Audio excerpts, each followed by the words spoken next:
Para mayroon tayong laya magsalita, mayroon tayong kalayaan mag-isip. Saan ang demokrasya dyan kung gusto mo akong kontrolin? Guys, ang dami nagagalit sa akin kasi ang sabi nila, ang tigas daw ng ulo ko, arugante at mayabang, pilosopo pa.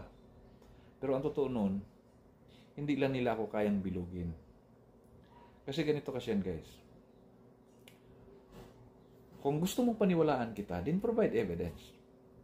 Huwag mong ipilit sa akin na yung pinapaniwalaan mo ay paniwalaan ko din. Kasi kung ginawa ko yan, ibig sabihin na manipula mo na ako. Guys, tayo lahat, mayroon tayong dapat independent mindset.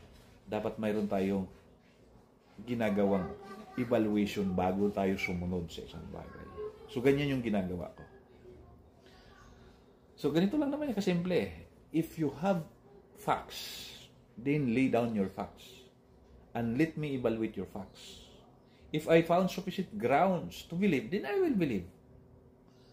Pero, if I found your facts to be confusing, then I will ask. Ngayon, pag nagtanong ba ako, kapilosopuhan na, katigasan na ng ulo. Di ba? Kayabangan na. Walang ganyan. Kasi guys, ganito.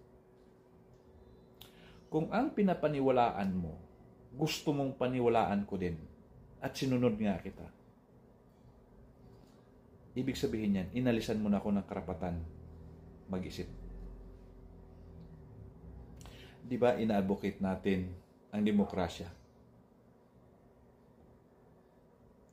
Para mayroon tayong laya magsalita, mayroon tayong kalayaan mag-isip. Saan ang demokrasya dyan kung gusto mo akong kontrolin?